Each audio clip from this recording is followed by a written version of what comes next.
di beberapa media sosial,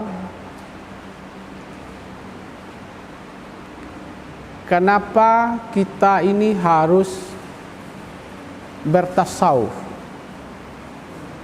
Jadi kajian kita adalah apa itu tasawuf, kenapa harus bertasawuf, lalu untuk apa tasawuf itu dalam kehidupan, apa hubungan tasawuf itu dengan fikih dan tauhid, lalu apa pula hubungan tasawuf itu dengan ibadah. Nah, untuk itu kita ingin mengaji ini lebih kurang 30 menit. Kalau ada nanti diskusi, kita diskusi. Kalau tidak, kajian ini kita sampai di situ. Baik, kita mulai dengan membaca bersama-sama. Hasbunallah wa ni'mal wakil, ni'mal maula wa ni'mal nasir, wa la hawla wa la quwwata illa billah. Hasbunallah wa ni'mal wakil, ni'mal maula wa ni'mal nasir, wa la hawla wa la quwwata illa billah. Ibu-ibu jamaah yang saya hormati, tasawuf itu adalah kajian yang berhubungan dengan rohani. Atau disebut juga dengan pendidikan rohani. Ada pendidikan jasmani, ada pendidikan akal, ada pendidikan hati, ada pendidikan nafsu. Jadi dalam kehidupan ini semuanya itu dididik, diajar.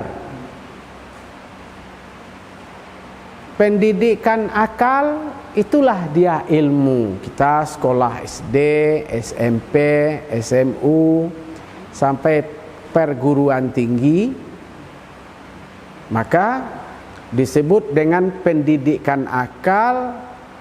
Itu pada akhirnya melahirkan ilmu.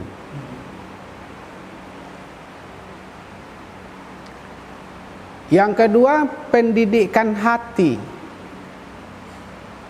Kenapa hati itu dididik? Karena hati itu tempat iman. Iman itu ada di hati. Jika hati yang menampung iman itu tidak benar, maka imannya bisa berpengaruh tidak benar pula. Maka dididik hati untuk menempatkan iman. Karena al-iman tasdik bil qalbi, iman itu adalah dibenarkan oleh hati. Bagaimana kalau hati untuk menempatkan iman itu tidak bersih, sama ada ketika ibu memasukkan nasi ke dalam piring, piringnya itu tidak bersih. Atau ibu misalnya memasukkan sambal ke dalam suatu tempat, tempatnya tidak bersih. Sementara iman itu adalah tempat ditempatkan di hati. Kalau hatinya tidak bersih, apapun modelnya seorang guru mengajar ibu-ibu, imannya tetap saja tidak bersih karena tempatnya tidak bersih. Bisa ibu pahami itu. Ada pendidikan nafsu. Nah, apa itu maksud pendidikan nafsu? Ibu-ibu, pendidikan nafsu itu lebih kepada pendidikan kehidupan yang bersifat biologis. Seperti bagaimana kita berpakaian, bagaimana kita di hadapan orang banyak, bagaimana kita di hadapan anak-anak, bagaimana kita di hadapan orang tua, bagaimana kita berpenampilan di hadapan suami, bagaimana kita berpenampilan di rumah tangga dengan kita sebagai mungkin di kantor. Itu namanya pendidikan nafsu yang nanti melahirkan etika, melahirkan akhlak. Ada akhlak mulia, ada akhlak yang tercela. Apa yang didik? Nafsunya. Nah. Ada pendidikan rohani. Nah, di dalam kajian tasawuf kita lebih kepada pendidikan rohani. Apa itu rohani? Yaitu perasaan yang terhalus di dalam diri manusia, yang perasaan yang terhalus itulah yang melakukan hubungan dengan Allah Subhanahu wa ta'ala. Perasaan yang terhalus, yang terdalam itulah yang bisa berkomunikasi dengan yang maha halus, yaitu yang maha ghaib, Allah Subhanahu wa ta'ala. Nah, lalu hubungan berkomunikasi dengan yang maha ghaib itu memunculkan rasa. Jadi kalau ada orang yang sudah hilang rasa, itu sesungguhnya yang sudah tidak ada itu adalah rohaninya tidak terdidik. Rohaninya tidak terdidik.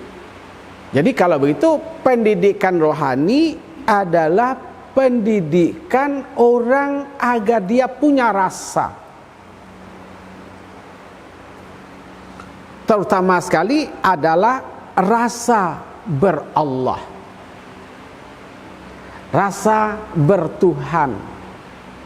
Nah, oleh karena itu dalam kajian tasawuf, rasa itu dididik, diajar, dihaluskan, dibeningkan itu melalui zikir. Maka nanti ketika kita ngaji tasawuf, kita akan mengaji apa itu zikir lisan, apa itu zikir hat kolbu, apa itu zikir zuk, rasa itu sendiri, apa itu zikir akal, apa itu zikir nafsu, apa itu zikir roh. Oh, kalau gitu yang dipelajari dalam dunia tasawuf adalah belajar zikir, mengamalkan zikir atau mempraktekkan zikir, sekaligus namanya riyadhah, latihan. Nah, sekarang secara umum sudah bisa kita tangkap apa itu tasawuf, yaitu ilmu yang mempelajari tentang kerohanian manusia, hubungannya dengan Allah Subhanahu wa ta'ala. Kira-kira begitu kalau bisa kita simpulkan. Tasawuf itu pada zaman Nabi sudah ada, yaitu diawali oleh riyadhah, oleh latihan oleh Nabi SAW, meninggalkan orang banyak, meninggalkan dunia, meninggalkan ilmu pengetahuan, meninggalkan anak istri, meninggalkan tugas-tugas. Untuk sementara waktu Nabi pergi ke Gua Hira. Mengapa Nabi ke Gua Hira?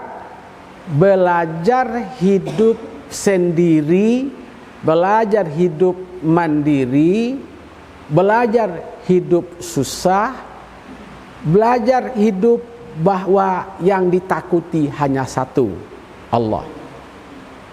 Ibu, bagi ibu yang sudah ke tanah suci, coba ibu bayangkan apa yang disebut dengan Gua Hira itu. Jaraknya dari Makkah itu sekitar 7 km. Nabi tinggal di Makkah. Nabi melalui beberapa bukit. Satu disebut dengan Bukit Jabal Sur. Di Jabal itu disebut Jabal, bukit maksudnya. Ada sebuah gua, nama gua itu adalah Hira. Maka disebut dengan Gua Hira. Gua Hira itu kalau ibu sudah ke sana, kita masuknya badan kita melereng dulu, melereng. Kalau tidak begitu tidak masuk kita ke dalamnya. Lalu di dalam itu ada sebuah tempat yang kalau kita menghadap ke arah dia langsung kita berhadapan dengan Ka'bah. Tapi ditutup oleh bukit, tapi sekira arahnya sejajar dengan menghadap ke Ka'bah. Mengapa Nabi di sana?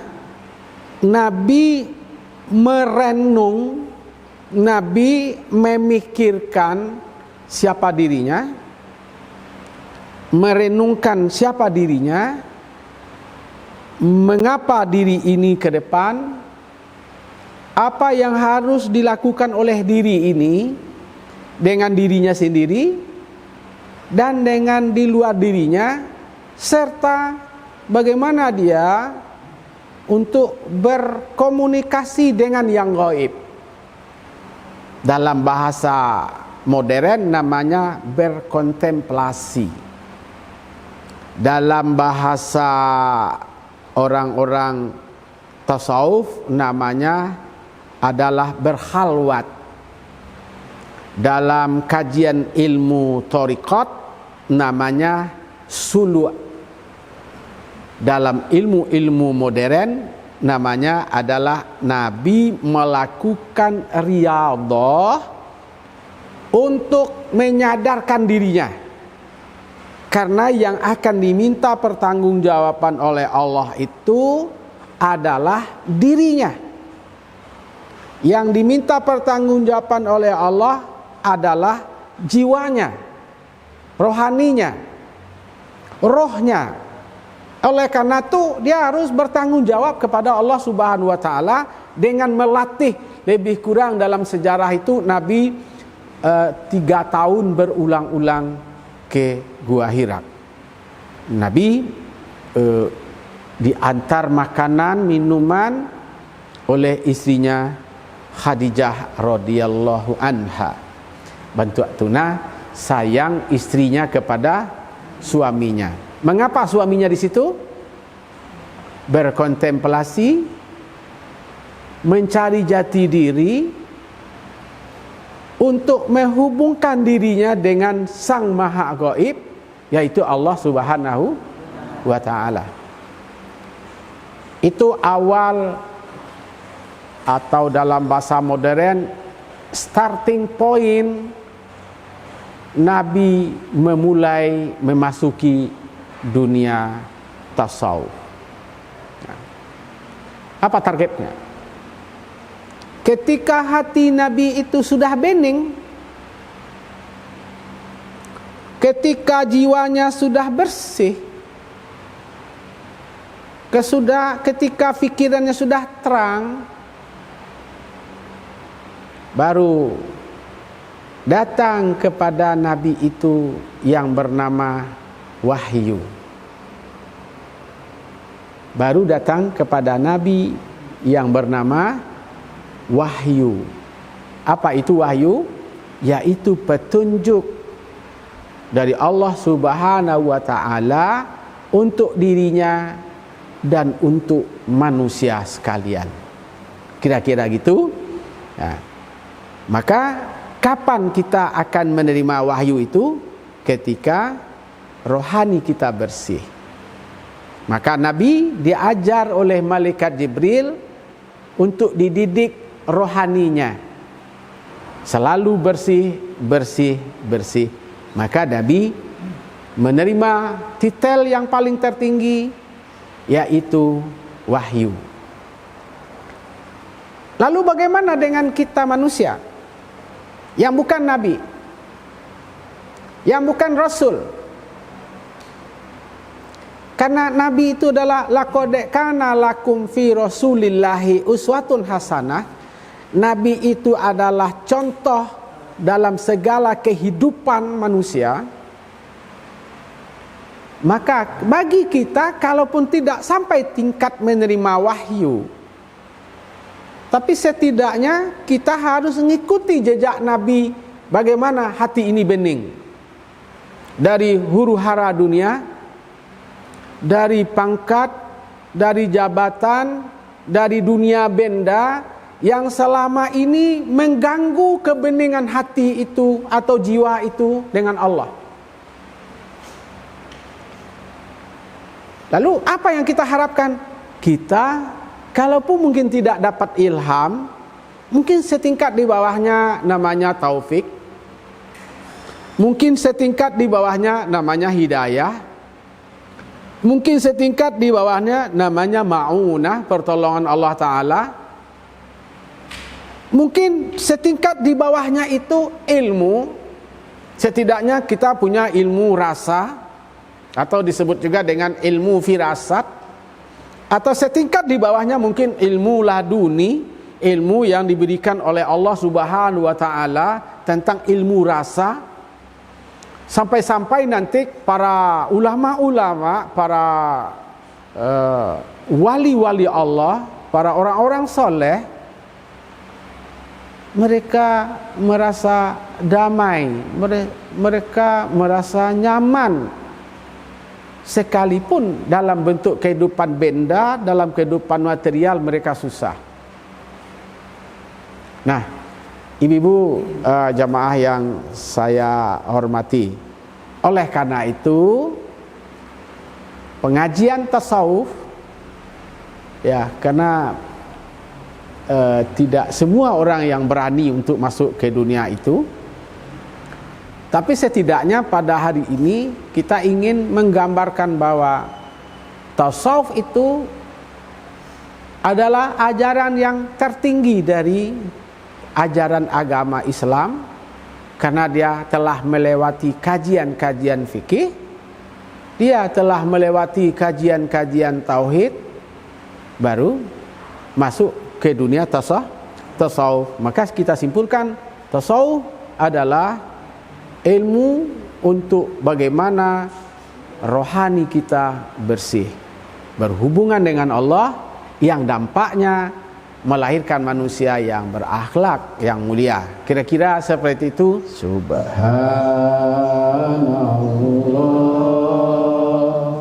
walhamdulillah wa la ilaha illallah